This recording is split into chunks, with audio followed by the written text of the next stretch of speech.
পায়ে হেঁটে কিংবা সাইকেলে প্রত্যন্ত গ্রামের মানুষের কাছে খোদ বিডিও।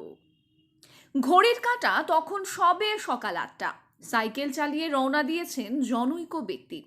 দেখলে মনে হবে সাধারণ একজন গ্রামের মানুষ, মনে হতে পারে যেন নিত্যদিনের কাজের জন্য বেরিয়েছেন। তবে আসলে তিনি দক্ষিণ ২৪ পরগনার বাসন্তী ব্লকের বিভিন্ন গ্রামে পৌঁছে সাধারণ মানুষের সুখ দুঃখ চাওয়া পাওয়ার খোঁজখবর নিচ্ছেন। কখনো যক্ষ্মা রোগীর বাড়িতে গিয়ে খোঁজ নিচ্ছেন সরকারি পরিষেবা সঠিক সময়ে পাচ্ছেন কিনা, কখনো আবার অঙ্গনওয়াড়ি কেন্দ্রে ঢু মারছেন শিশুদের খাবারের গুণগত মান ঠিক রয়েছে কিনা সরে জমিনে পরীক্ষা করতে। পড়াশোনা ঠিকঠাক হচ্ছে কিনা তাও যাচাই করছেন। তিনি বাসন্তী ব্লকের বিডিও। স্থানীয়দের বক্তব্য, আগে বার্ধক্য ভাতা কিংবা বিধবা ভাতার জন্য একাধিকবার ব্লক অফিসে গিয়েও কাজের কাজ কিছুই হয়নি। আচমকা এক ব্যক্তি সকালে সাইকেল চালিয়ে আসছেন, খোঁজ নিচ্ছেন কারোর কোনো অসুবিধা রয়েছে কিনা। যদি সমস্যা থাকে তাহলে ব্লক অফিসে গেলেই সমাধান হয়ে যাবে, এমন আশ্বাসও দিচ্ছেন। যেখানে এলাকার মোড়ল মাতব্বরদের অনুনয় বিনয় করে ভাতা মেলেনি, সেখানে অপরিচিত এক লোক পাড়ায় পাড়ায় হাজির হয়ে বলেছেন সব সমস্যার সমাধান হয়ে যাবে ব্লক অফিসে গেলে। কেউ কেউ এমনও কানাঘুষো করছিলেন লোকটা সম্ভবত পাগল হবে। যদিও পরে গ্রামের মানুষের ভুল ভেঙে গিয়েছে। তারা জানতে পারেন উনি খোদ বাসন্তী ব্লকের সমষ্টি উন্নয়ন আধিকারিক সঞ্জীব সরকার। এরপরই বাসন্তী ব্লক অফিসে সাধারণ মানুষের আনাগোনা বেড়ে গিয়েছে। এমনকি যে সমস্যার জন্য দীর্ঘ ১০-১৫ বছর দৌড়ঝাঁপ করেও লাভ হয়নি, সেই সমস্যাও মিটে যাচ্ছে ২-৩ দিনেই। নতুন ব্লক সমষ্টি উন্নয়ন আধিকারিকের এমন উদ্যোগের প্রশংসায় সাধারণ মানুষ থেকে রাজনৈতিক ব্যক্তিত্বরাও। বিডিও বলেন, ব্লক উন্নয়ন আধিকারিক হয়ে যদি সাধারণ মানুষের সুখ দুঃখ বুঝতে না পারি তাহলে উন্নয়ন হবে কি করে? আপনি মানে যে বিধবা ভাতা বললেন, বিধবা ভাতা পাচ্ছেন না, বিডিও অফিসে গিয়েছিলেন? হ্যাঁ। হয়নি? না। আপনার স্বামী কবে মারা গেছে? আমার স্বামী মরে গেছে এই ফাগুন মাসে, ১৫ বছর। ১৫ বছর? হ্যাঁ। ১৫ বছরে বিডিও অফিসে কতবার গেছেন? বিডিও অফিসে আমি ২-৩ বার গেছি। আজকের মানে যিনি বললেন যে বিডিও অফিসে গিয়ে আবার ফের দেখা করতে, হ্যাঁ, মানে আপনি কি আবার বিডিও অফিসে যাবেন? আমার এই ২ মাস দেখে এইটা ফের আবার কি হচ্ছে ওই জমা দিছি। আপনি আজকের যার সাথে কথা বললেন আপনি কি চেনেন? না। উনি কিন্তু বাসন্তীর বিডিও।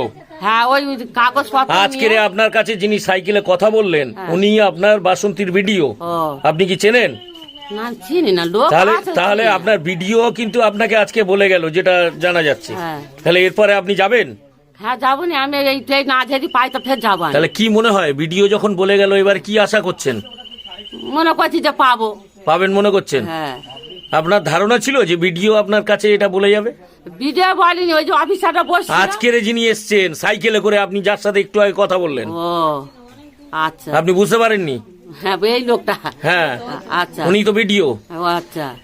তাহলে এবারে আশা পাচ্ছেন যে টাকাটা পাবেন? এবার পাবো, আশা হচ্ছে।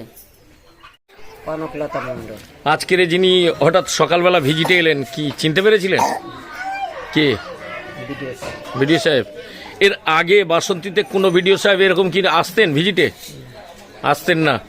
এই বিডিও সাহেব যে মানে সাত সকালেই সাইকেলে চেপে চলে আসছে, মানে এতে কি আপনাদের অসুবিধা হচ্ছে না সুবিধা হচ্ছে? ভালো হচ্ছে। ভালো হচ্ছে? মানে কোন দিক থেকে ভালো হচ্ছে? সব দিক দিয়ে। আমাদের যেমন এই যে দেখে গেলেন জিনিসপত্র, এটা তো আমাদের খুব দরকার ছিল। তারপরে আমরা কি করছি না করছি এটা তো জানা দরকার, তাই না? মানে যেটা আপনাদের অসুবিধা থাকতো, সংযোগটা বেশি, এবং যেটা আপনাদের অসুবিধা হতো বিডিও অফিসে যেতে হতো, ঘন্টার পর ঘন্টা সময় যেত, সেখানে কি বিডিও সাহেব মানে সরাসরি আসায় খুব ভালো? বিশাল ভালো, আমাদের খুব পছন্দ আর কি। কার কি হচ্ছে আমি জানি না, আমার খুব পছন্দ। মানে এর আগে কোনো বিডিও সাহেব আসতেন না? আমি বিডিও সাহেবদের চিনতামই না। আপনার স্কুলের নাম কি? এইটা? হ্যাঁ, কত নম্বর? এটা 499, বড় গেওখালি, গাজীপাড়া, আইসিডি। কতজন ছাত্রছাত্রী রয়েছে? ছাত্রছাত্রী মিলে মানে কতজন শিশু রয়েছে? মোট শিশু বলবো 0 থেকে 6, 68 জন।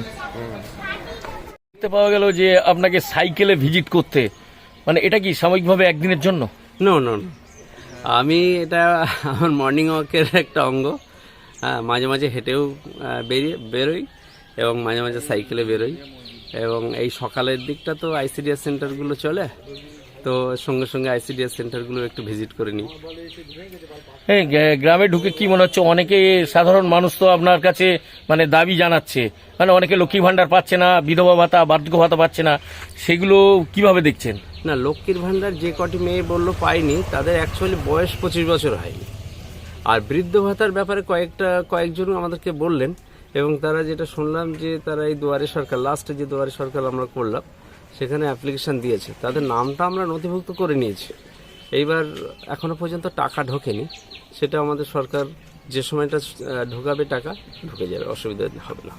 প্রতিদিন যখন সাইকেলে এই যে প্রায় 8-10 কিলোমিটার যখন যাচ্ছেন, কোনো অসুবিধা হয় না? না না, এটা আমার অনেক দিন থেকে একটা প্র্যাকটিস, এটা আমার ভালোই লাগে। এটা কি মানে ঘুরতে ঘুরতে মানুষের সমস্যার কথা হ্যাঁ, শোনা? 100 বার 100 বার। মানে কেমন সাড়া পাচ্ছেন মানুষের থেকে? অনেকে তো জানতেই পারছে না যে না না ভিডিও না, এটা আমি তো জানিয়ে আসি না, তো আমার বেশ ভালো লাগে সাধারণ মানুষের সঙ্গে কথা বলতে বলতে, কারণ সাধারণ মানুষের সঙ্গে যদি তাদের মতন হয়ে না মিশতে পারি, তাহলে তারা তো তাদের অসুবিধাটা ঠিক মতো বলতে পারবে না। এর জন্যই আর কি আমার এই পদক্ষেপ। গ্রামের লোকরা যেটা দাবি করছে যে এর আগে কোনো ভিডিও বা কোনো আধিকারিক কিন্তু এইভাবে ভিজিট করেনি, কি না বলবো? না, সেটা তাদের ব্যাপার। এটা আমি আগেও যেখানে ছিলাম সেখানেও ঘুরেছি বা ঘুরতাম, আর এখানে তো মাঝে মাঝে মানে বেরোই, সপ্তাহে অর্ধেক দিন হেঁটে বেরোই, অর্ধেক দিন সাইকেলে। মর্নিং ওয়াকটা হয়ে যায়, কাজটা হয়ে যায়।